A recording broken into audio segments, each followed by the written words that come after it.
Hello and welcome back to the KCC channel. I'm Rob and I hope you're having a wonderful day today. We're gonna jump into some malicious compliance. Our first story today comes to us from Kono Kermit Da.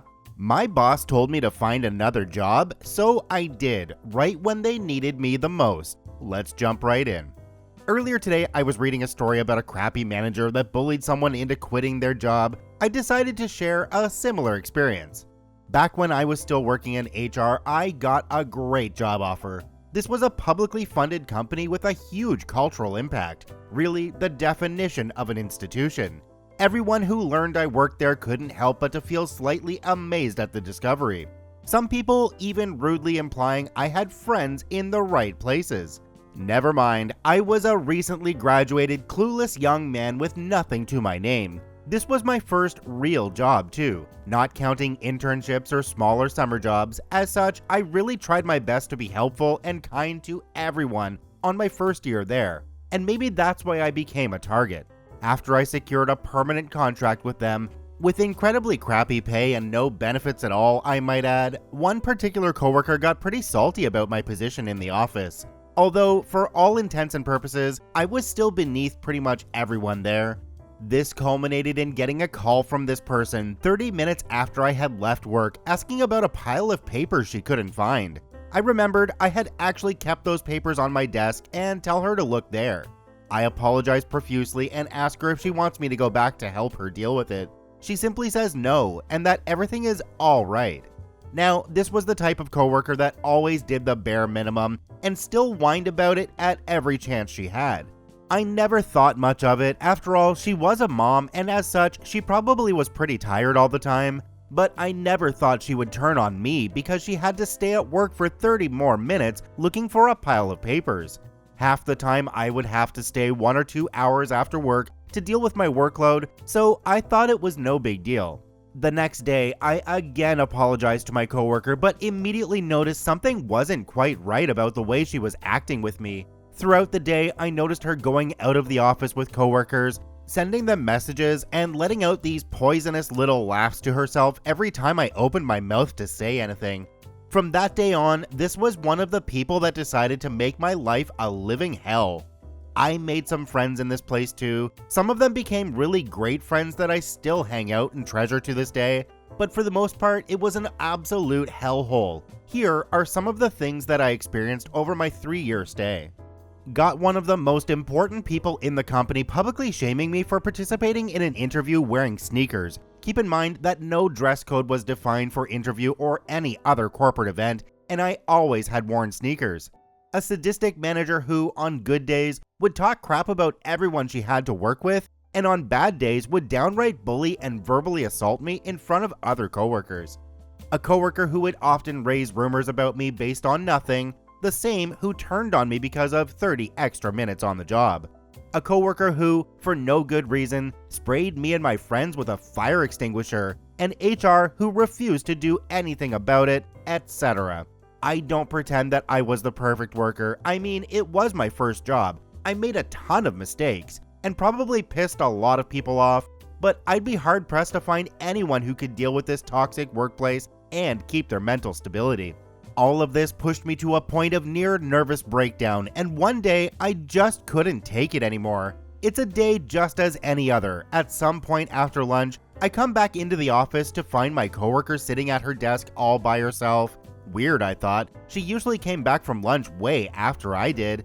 Obviously sulking, she acknowledges my presence by immediately accusing me of hiding papers to prevent her from doing her job. Keep in mind, it's been almost 3 years since she called me after work hours and our relationship soured. This day would be the climax of that seething hatred we had both cultivated for one another.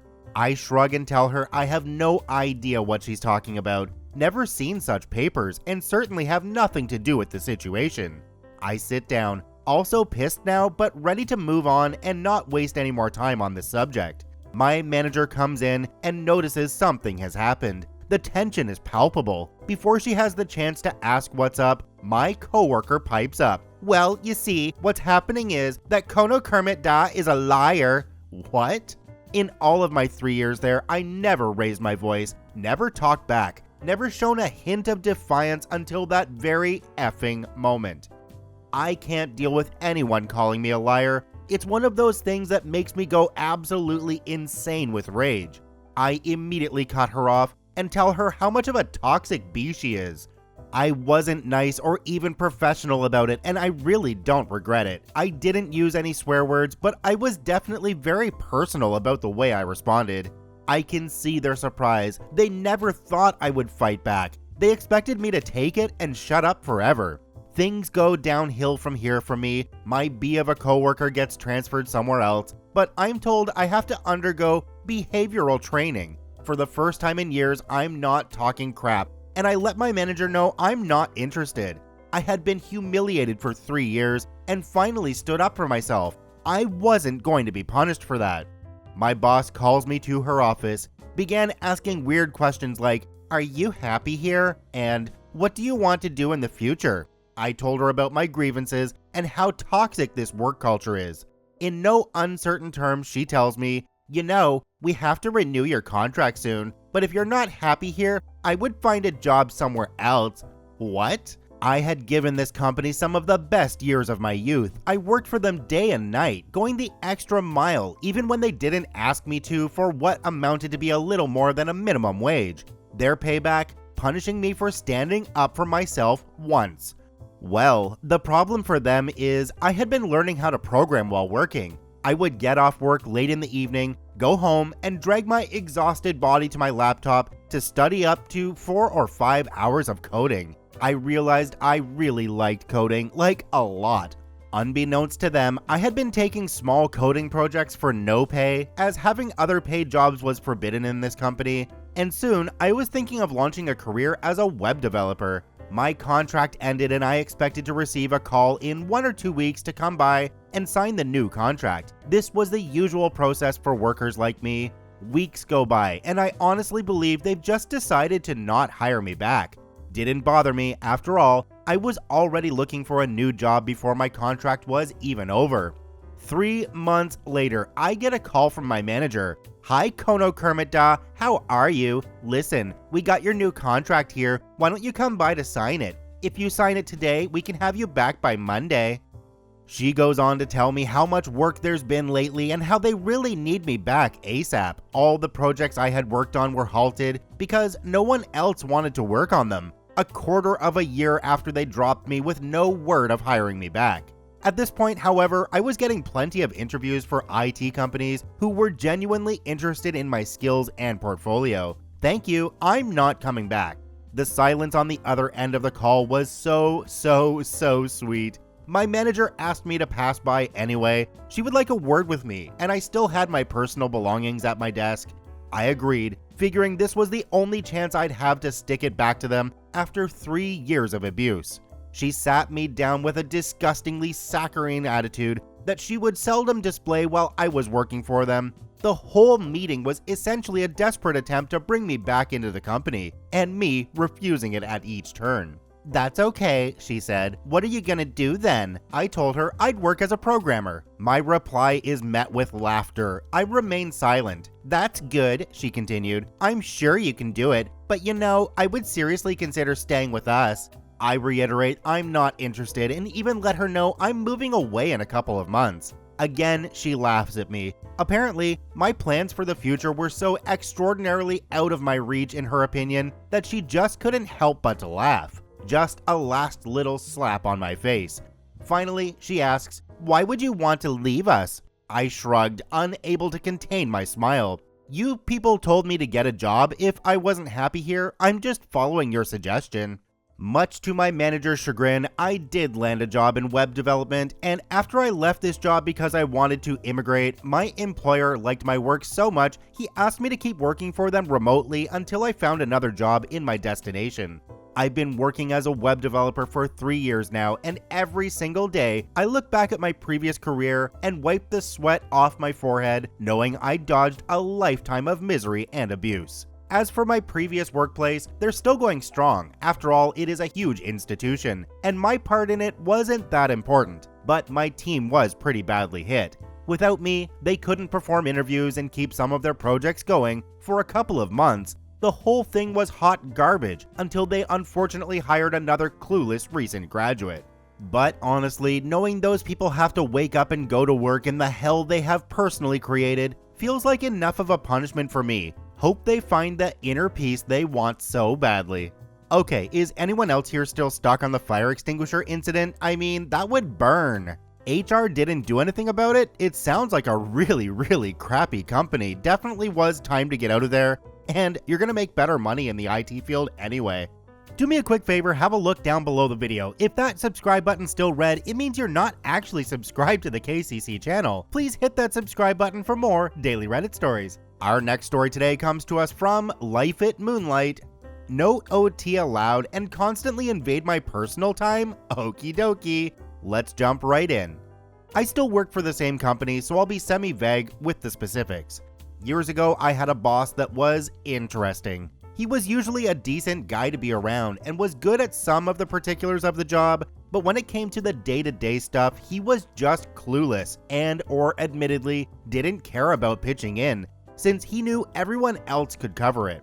When he wasn't busy or was stressing about something, he really liked to just hang around and chit-chat, even if we were busy or, in my case, on my lunch break. I'd ask him repeatedly not to come find me on my breaks, which I took outside, and talk my ear off as it's the only personal time I get in the day, and I'd really rather not be bothered by anything work-related during. It's important to note that every position in the company below his is hourly. At this point, I was a few steps down the ladder from his position. During one of those interruptions, he mentions an unpleasant call he just had with his boss, and asks if I want to hear about it. I told him, no, not particularly. I'd like to finish eating, go for a walk, and read for a bit. Then, when I come back, clock in, and am an actively working employee, I'd be game to talk about it as much as you'd like. Even when he was either grating on our nerves or making inappropriate jokes and comments, one thing I'll give him is that we could show some frustrations by making direct comments like that, and he'd actually take the hint, sort of, apologize, and back off. By the time I came back from break, he'd gathered all the full-time staff and made a show of how I made them wait. Then he goes on a tirade about OT and how we're not to get a minute of it going forward. This is immediately after his demand we all work open to close for the last 2 weeks during our busy season, which is roughly 12 to 13-hour days. Exhausting? Yes, but I relied on that OT for years. We have multiple busy seasons a year. To put into savings, as the pay otherwise was okay-ish. He also routinely asks me to stay a bit past my scheduled time to help with things, so already I'm thinking this could mean I'll be able to make up the potential OT by leaving early on Fridays. Cue malicious compliance. Going forward, I start ending my lunch breaks, usually an hour, the moment either he or anyone else finds me for a work-related question. I'll walk back inside, clock in, and then discuss whatever they'd like. I'd then say I'm taking my paid 15 to 20 minute break to go finish my food and take a shorter walk, and wouldn't clock back out again to finish the actual unpaid hour break, since it was interrupted, HR violation which I documented. I'd always stay after my shift was supposed to end if he or anyone else needed a hand. I was good friends with the delivery folks on our route, and they'd start coming later and later to do our pickups to help me pad out my time, and claim traffic was getting so bad in the area, since they all thought he was a twat anyway, and I was ostensibly put in charge of deliveries and pickups for some reason. By Thursday evening, I'd look at my timesheet and calculate when I needed to leave the following day to avoid any OT, which I'd make sure everyone was aware of so there'd be no surprises. Of course, they were always surprised when I'd abruptly end a conversation or stop helping a customer, etc., and just pack up and walk out the door. It got to the point where I'd show up at 7, I was the opening manager, this is retail, no one else would show up until 8:30 or 9, and then I'd be leaving around 10 a.m. Eventually, I stopped coming in on most Fridays at all and told the boss he'd have to open, as I wasn't willing to come in for literally 1 hour before leaving again, and as I'm well beyond meeting what I need to do to keep full-time status, I'd just lose that hour or stay extra late the night before if need be to hit 40 on the dot.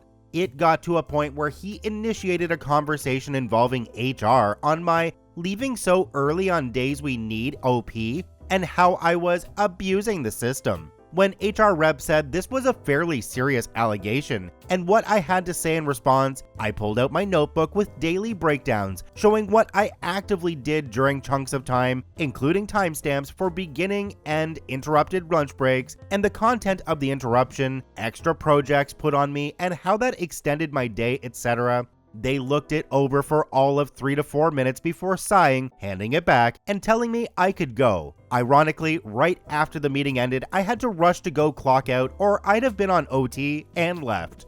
That Monday, my boss tries to play it off like I got away with it once, but don't try it again, but is being very cautious regarding asking for help for things that are his direct responsibility anyway, and only came out one further time to talk to me on lunch before seeing my notebook next to me and sheepishly walking away. The OT ruling came and went for years, so I'd either keep mysteriously racking up extra time to leave early, delayed pickups for our shipments, or would work open-close of my own choosing when they randomly decided they didn't care about OT for a few months. Either way, I was never bothered regarding how I fluctuated with my schedule again. So basically, OP refused to work for free, which is something that they are completely entitled to do. I mean, wage theft is a real thing.